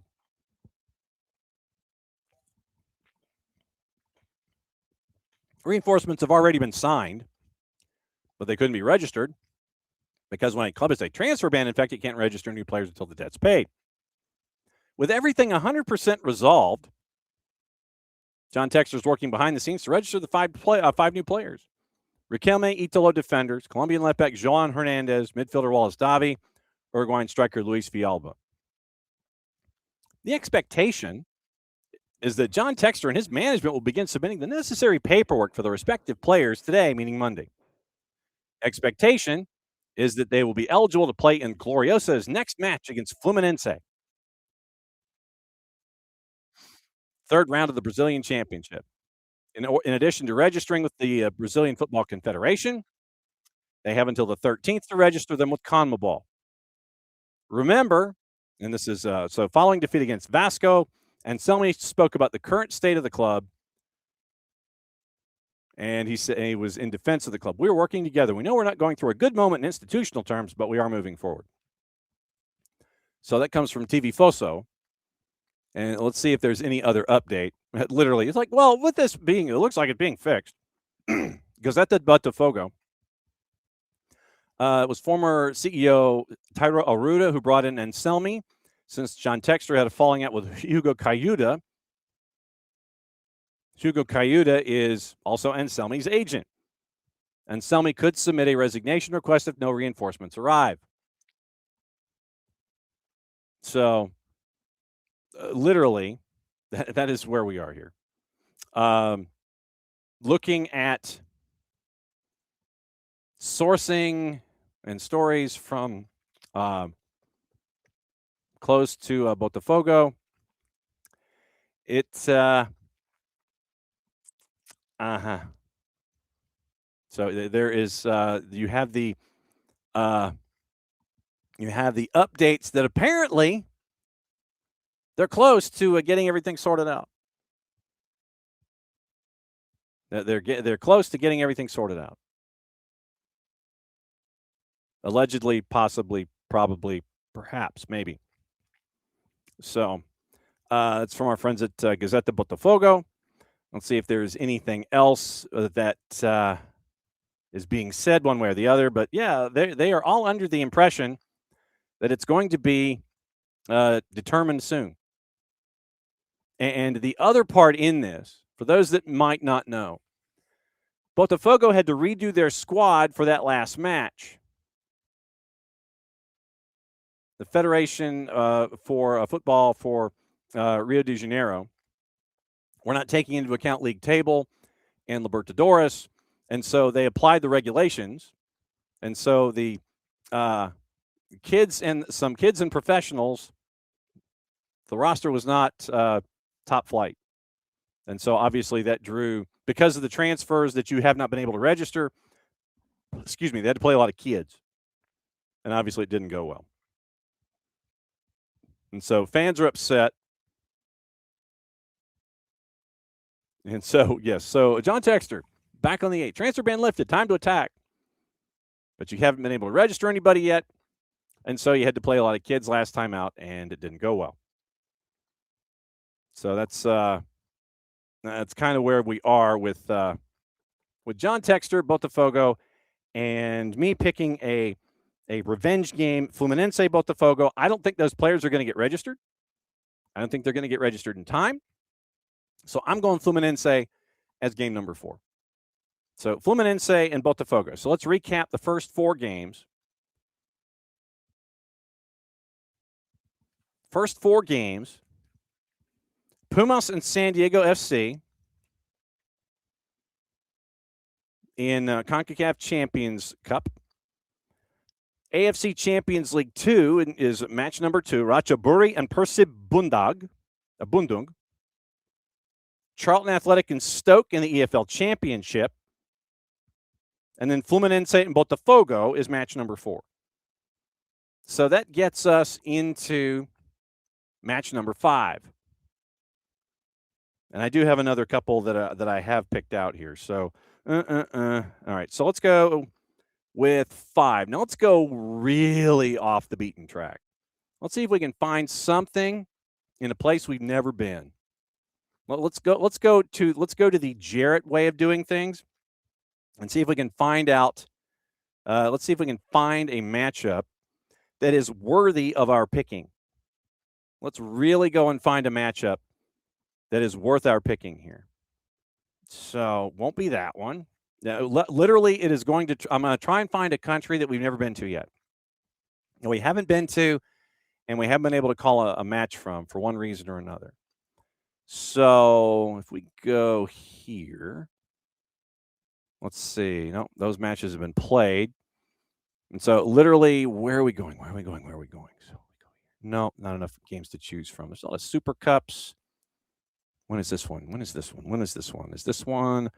Nope, not that one. And we can't do it because those margins are too big. All right, so we need a wild card here. And we need to pick a country where we haven't been. I don't think we've been here, but that one doesn't work because it's too far over the line when it comes to the deadline that we're chasing. See, I'm trying to find something. Oh, what about here? Have we been there? Let's see. Have we been here? Does it fit? Does it fit? Does it fit? No. All right. So I'm trying to find like the one game to plug in that will work here. So that's at night, so that's not going to work because that's a morning and we don't have odds. All right, so let's go to the bottom of the order here and see if we can find something. I need like more than one match to choose from and more than like one thing in the midweek. So I am growing disappointed in all of these matchups here. So give me a matchup. I just need a matchup that's pretty cool and is in a league that we haven't been in yet. That's Sunday, and those are okay, but they're not great. Let's see. How about we go? Will this one work? Do we have them here? Well, we need to go a little bit more obscure than that, but at least that's a start. So at least I've got a start. I need something for the 13th. All right, let's go here. For Friday the 13th, we're going to Croatia. For Friday the 13th, we're going to Croatia. Because I think that's Friday the 13th. Yeah, it's Friday the 13th. We're going to Croatia. Noon kick for Slaven Belupo and Lokomotiv Zagreb. Currently, your juice boxes plus 133 for Belupo. Draws plus 227. Lokomotiv Zagreb is a plus 185. So in the league standings for Friday the 13th, you have, and it is it's 6 versus 7. 10-team first division in Croatia, in the HNL as they call it. 6 versus 7. Slaven Belupo, 27 points, and they've lost 2 in a row. Lokomotiv Zagreb has won 2 of their last 3. They're a point below them in the standings. The Lokomotiv Zagreb is the road team here, and they're the underdog. Slaven Belupo is the favorite at home at plus 133, a point better than Lokomotiv Zagreb, who has won 2 of 3 to come into this particular situation. So let's find out about Slaven Belupo. Lokomotiv Zagreb seems kind of cut and dried because we've seen the Lokomotiv teams in the past. So Slaven Belupo in the Croatian First Division. NK Slaven Belupo. Nogometni Klub Slaven Belupo. Croatian professional football club based in the city of Koprivnica in the north of Croatia. They play their home matches at Gradski Stadion in Koprivnica. First football club in Koprivnica was found in June of 1907. And the logo is very, very nationalistic with the Croatian colors. It's red, white, and blue. I'll show you in a second. They are the Farmaceuti, the pharmacists. playing in a stadium that seats just over 3,100. Last year, they were fourth in the table. But the pharmacists.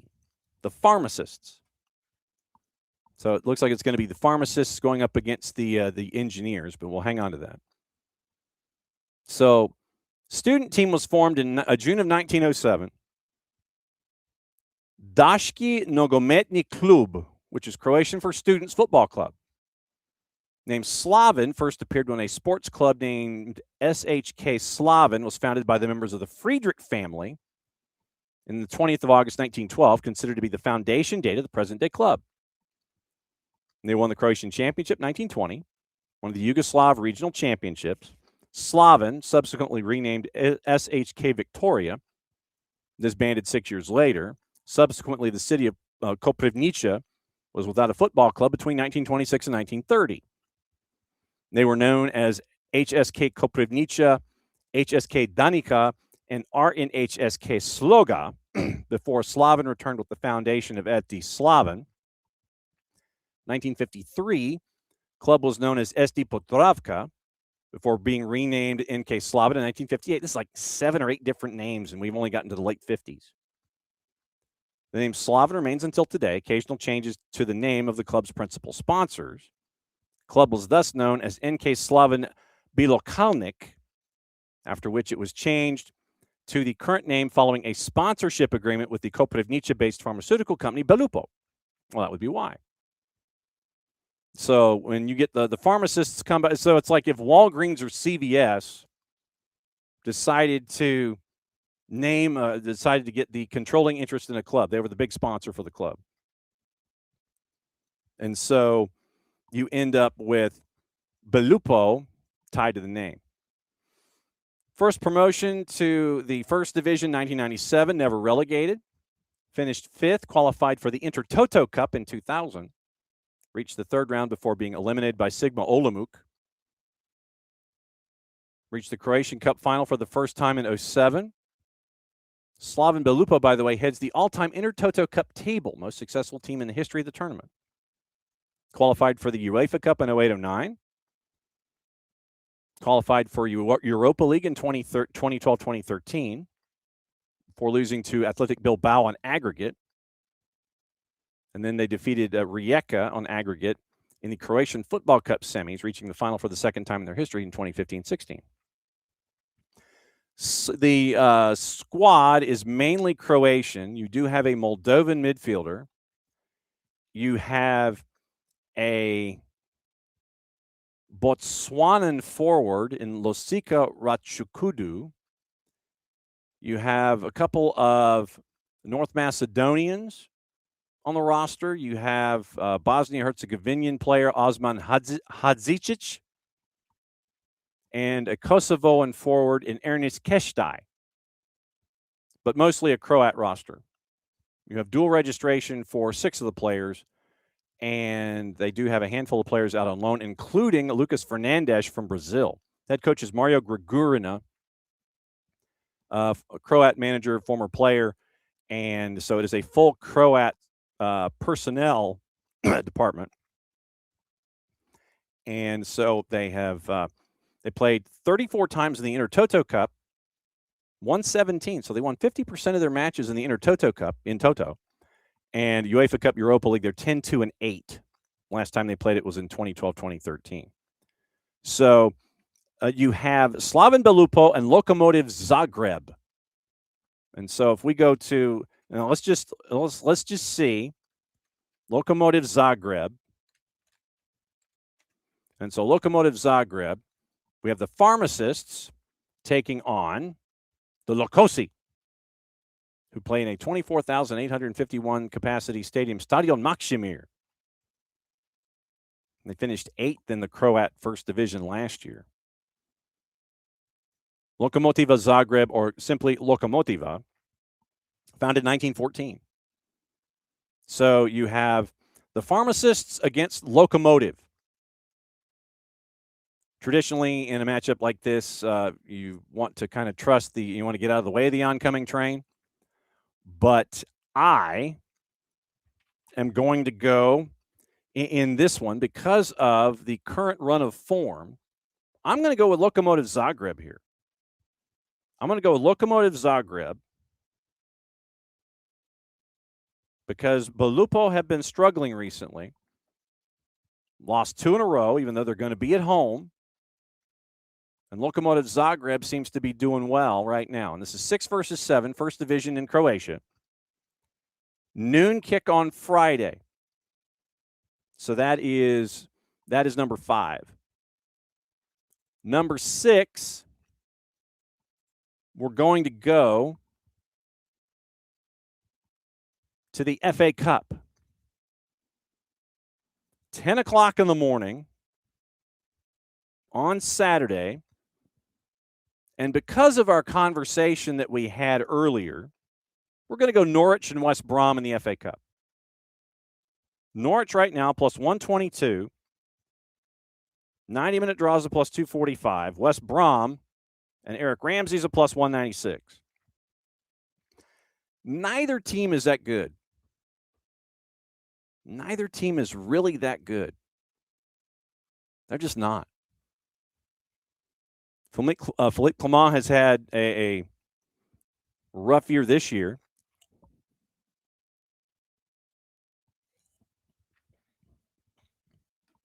And tomorrow, Norwich goes to Oxford United, favored in that matchup.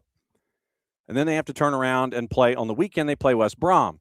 West Brom, by the way, goes to Birmingham City tomorrow, and they're an underdog. They're a big underdog. So Norwich favored on the road tomorrow at Oxford United. West Brom tomorrow, big underdog heading to Birmingham City. And folks are already mad at Eric Ramsey and West Brom. So right now, we mentioned what's up. Norwich is 17th. They've won 3 in a row, had that win streak snapped, then they won again. And they are now 4 points from safety, and they had to win 4 out of 5 to get to this point. They're part of that mess that we were talking, just below the mess we were talking about. From 6 to 15, the 10 teams separated by 5 points in the table. Norwich is on the outside of that looking in right now. They're 17th through match week 31. 36 points. They've won 4 of 5. And they're going to be at home taking on West Brom. West Brom, by the way, have only, they have 2 points in their last 5 games. 2 draws. They drew their last time out. Goalless draw with Stoke at home. And so their last 5, they have scored the sum total of 3 goals in their last 5. 2 of them were in a game against Middlesbrough where they lost 3-2. So in their last 4 games, where they have 2 draws and 2 wins, they have scored the sum total of 1 goal. 1 goal. West Brom. Patience is already running thin on Eric Ramsey at West Brom. And I can tell you right now that probably more than anything, when this goes south as opposed to if it goes south,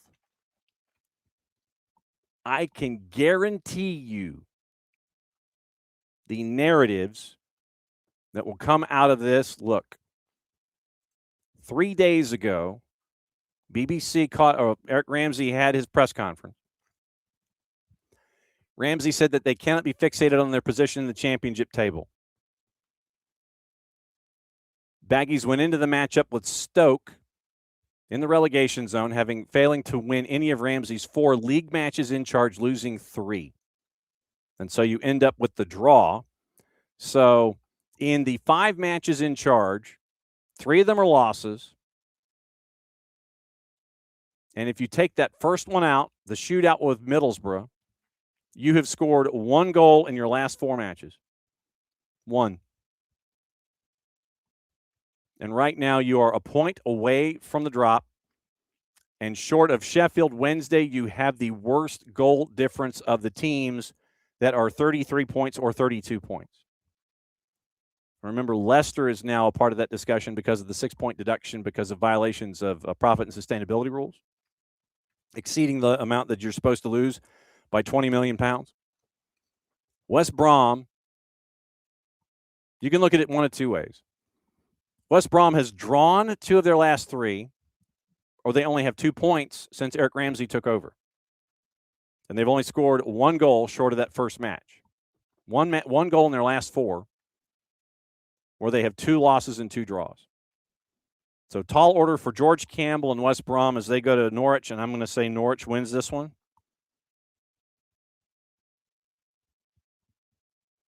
So Norwich in the FA Cup on Saturday morning. That gets us to match number 7. And in this one, what did I pick? Hang on.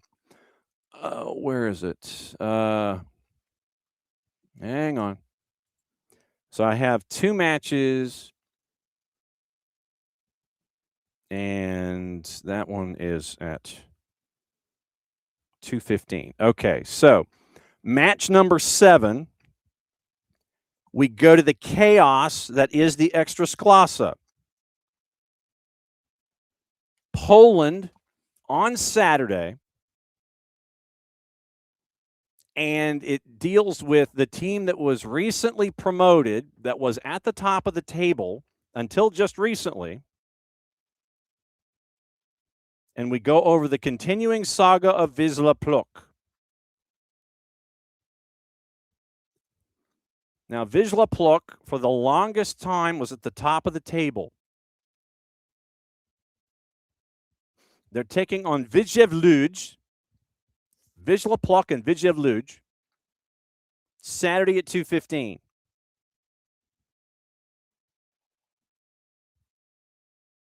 Currently, and we talk about how crazy this table is, and it is still stupid.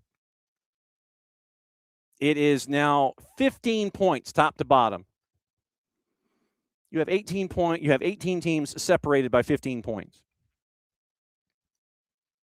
And Wisła Płock is now no longer the top team in the table with that loss last time out, and they've been drawing folks to death. They lose to Piast Gliwice. They lose 1-0 on the road. And so now they are 8-9-3, but they are in second place behind Jagiellonia Białystok, who has a match in hand. So first loss in a long time for Wisła Płock, 33 points. And the question is, going up against Wisła Łódź, who has lost 4 of 5, and they're at 20 points. They're at 20 points in the table. They are in the relegation zone. They are even in points with Legia Warsaw. They're 2 points behind them in goal difference. So right now, the 3 teams in the relegation zone all have 20 points. But goal difference is what separates those 3. Wisła Łódź is one of those. And Osman Bukhari, you'll remember, it was a big financial pickup in the transfer window from Austin FC. He is at Wisła Łódź. He's actually being one of the players that has been a focal point for them in trying to get out of the relegation zone. He's been one of the few players that has been registering positive numbers in fantasy. So Wisła Łódź in the relegation zone currently at 20 points. They are 13 points behind Wisła Płock, who lost their first game in a while. But they get a home game going up against Wisła Łódź. Your numbers, Wisła Płock a plus 156. Draw is a plus 208. Wisła Łódź is a plus 177. Now let's go into this matchup a bit. I want to go into the history of it and see if anything is going to change my mind of any of this. And I know that we've got one more match to go after this one. So let's go into Wisła Łódź. Actually, let's go to Wisła Płock. Let's do that. So we'll go to Wisła Płock's page. Mariusz Misiura is their coach. Now, the history between Wisła Płock and Wisła Łódź, as we look at the head-to-head, in the last 10 meetings, Wisła Płock has won 4. Vidjev Luj has won 3, and they have 3 draws. In their last 10, Wisla Plock was won 4. Vidjev Luj has won 3, and they have 3 draws. At Wisla Plock, it's about as even as it gets. It is literally a win in the last, and this is, so we're going to go back the last 8 times at Wisla Plock that these two teams have played. You have 1 win each and 2 draws. And then you're going back to like 2009. And you have Wisla Plock with a win, Vidjev Luj with a win, Vidjev Luj with a win. So legitimately in 8 matchups dating back to 2009, Vidjev Luj has won 3. And you have Wisla Plock winning 3, and you have 2 draws. And this is at Wisla Plock where this matchup is. Last 8 times, actually, take it back, last 7 times, because they're counting the one coming up as 8. And this is all comps, whether it's friendly, extra classa, because they were in different divisions. So in the last, 7 matchups, not including one coming up. So let me get the math done right. Draw, Luj, Plock, and then the other 3, Plock with a win, Vidjev Luj with 2. So literally you have Vidjev Luj with 3 wins, 2 draws, and 2 wins by Wisla Plock. This is about as even as it gets with the history. But once again, this is going back to like 2009. The last 7 times that this matchup has been played at Wisla Plock. That's what you're getting at. And before this weekend, last time they played was back in 2023, back in July. It shows you where they've been in the divisions. But I'm going to go draw because of all of this stuff that's just blending together right here. So Wisla Plock, Vidjev Luj, once again, Wisla Plock a plus 156. Draws a plus 208, Vidjev Luj a plus 177. And that gets us to matchup number 8. Now, I know that we need to have like big competitions, and so 1, 2. So I think this has to be a big competition. So let's see if we go into the weekend in Europe. Do we have anything in the Bundesliga? Because we haven't been in the Bundesliga in a while. So Friday the 13th, Saturday, so Sunday the 15th. No. Sunday the 15th gives you nothing. Gives you absolutely nothing. So the 15th. No, it was too wide there. Because we do have Cercle Bruges and Club Bruges, but the margins are too big. And you can kind of sit there and go, well, what about it? But no, a bit much. Well, let's see what's going on. What are we doing here? Why don't we go here? 15th. Okay. Okay, so yeah, let's do this. Let's look at this one. So the last matchup of the week will be in the Apertura in Argentina, 3:00 Eastern Time.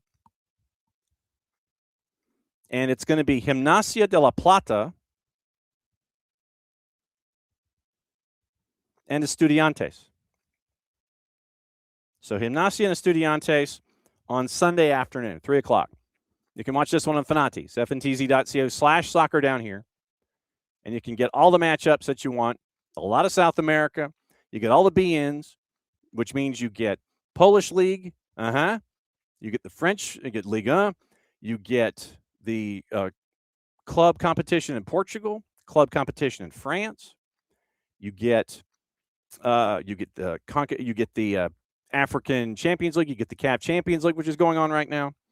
You get all the AFCON competitions going on right now. You get Tigo Sports, CATV, TVV, if you want to get the Argentinian package added to it, where you can get Winter League Baseball. All of those different things you can get added to it at fnatisfntz.co/soccer down here. But currently, Apertura, this is going to be the 8th one. Estudiantes on the road, favored at a plus 162. 90-minute draw is a plus 177. Gimnasia is a plus 202. Going into this matchup, standings themselves, once again in the Apertura, Estudiantes is 3rd after 4 match days, 2 wins and 2 draws. And then you go down into Gimnasia. They're in 6th, 2 wins and 2 losses. So you have Estudiantes, who is in Group A, currently 3rd, 2 wins and 2 draws, 8 points. And in Group B, Gimnasia, 2 wins and 2 losses, and they've alternated win-loss, win-loss. They are a -1 in goal difference right now, 6 points in their first 4 matches in the Apertura. And so Estudiantes has not lost yet in first 4 rounds, and Estudiantes has 2 wins and 2 losses. And this one is at Gimnasia, and Gimnasia is the dog in this matchup. So Estudiantes has been tough defensively so far in the first 4 matches. They've only given up 2 goals.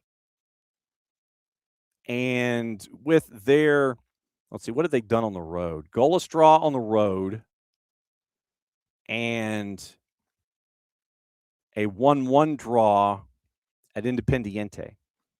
So their draws have come on the road. Their wins have come at home. Gimnasia, 1 at home, and okay, so they've won both of theirs at home, and they've lost their ones on the road. So however you want to go in this one. So once again, you have Estudiantes, who has not lost away from home, better record, and Gimnasia, who has not lost at home.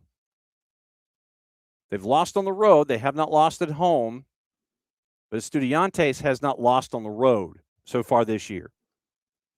So with that's why Estudiantes is favored at a plus 162, draws a plus 177, and Gimnasia is a plus 202. So I'm going to go with Estudiantes. I'll go with the road favorite here.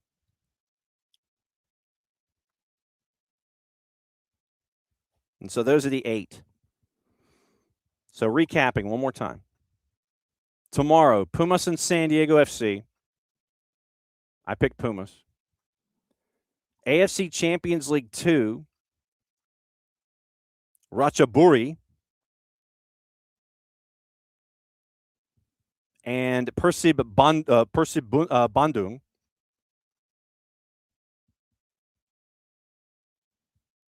And I picked the draw in that one. Charlton Athletic and Stoke is number 3 out of the EFL Championship on Wednesday morning. Then at 2:45. Fluminense and Botafogo, the revenge game, was the fastest I've ever picked Fluminense in my history. 5th one, out of Croatia's first division, Slaven Belupo and Lokomotiv Zagreb. I picked Lokomotiv on the road. FA Cup on Saturday, Norwich and West Brom. I picked Norwich. Ekstraklasa, the Polish first division, Saturday afternoon. Wisła Płock and Widzew Łódź. I picked the draw. And then the Apertura in Argentina, Sunday afternoon, Gimnasia and Estudiantes. Estudiantes is the road favorite, and I picked Estudiantes. So that gets us to the tiebreaker. So what is the tiebreaker? The request that has been made, and we're going with the Daytona 500 selection. So it is the brand with the most cars in the top 10. Brand with the most cars in the top 10 at Daytona. That's your tiebreaker. And so there it is. So I'm going to go Toyota as the tiebreaker. So those are my picks. Once again, I'll post them in here. But CONCACAF Champions Cup tomorrow, so get your picks in early. AFC Champions League 2 on Wednesday morning early. Wednesday afternoon, EFL Championship. Thursday night, Fluminense Botafogo. Friday at noon, Croatia First Division. Saturday morning, FA Cup. Saturday afternoon, Polish League. Sunday afternoon, Argentina. And the tiebreaker for the Daytona 500 is the brand with the most cars in the top 10. So there you go with the looks. That is the rundown for the show. And I will post these. I will try to post these on a document that can be sent to the Discord. I may have Jared do it because he would be the one to know how to do it. So that's the look. All right. So we're going to try and let you hear from James Donaldson in the morning. And we're also going to hear from Villanova professor Brett Myers and let you know about what's going on when it comes to his analytics. He's worked in analytics in Major League Soccer, and now he is looking at analytics when it comes to the U.S. men's national team. So we'll hear from him at 10 o'clock. We'll try and hear from James Donaldson in hour number 1 because getting the internet that was not dodgy out of St. Vincent and the Grenadines was a challenge. So it's just going to be sound bites from James Donaldson as we hear them in the morning, and so we'll try and piece that together for you so you can hear from James Donaldson as the United States gets ready for the Dominican Republic in the afternoon as they fight for a berth in the U17 World Cup in Qatar in November. So that's on FS2. And we'll try and piece together what we can from James Donaldson. You get to hear that in hour number 1 tomorrow as well. So it'll be great to catch up with all of you folks. Busy day after, and then it's going to be the start of our high school season. And so it'll be Roswell and River Ridge, doubleheader, 6 o'clock, 8 o'clock on the network, and we will have that for you. Drew Dickinson and I will have those calls for you, and we will break it all down for you there as our high school season starts tomorrow in earnest before Creek Cup on Thursday, Friday, and Saturday. Jarrett was too damn busy, and so he has begged your forbearance with that, and we will catch up with all of you again in a little under 11 hours. So we'll be back at it again. It's another go-round of SOT. We'll post these in the Discord. That's your picks of the week for this week. For everybody here at SDH, thanks for being on round for another go-round of SOT. Mucha platiel, play it safe. And since it is the end of the show, we get to do this. We'll be back at it again on, like I said, about 11 hours or so from now. And we will break it all down for you then. So thanks for dropping by. Mucha platiel. We'll see you in the morning.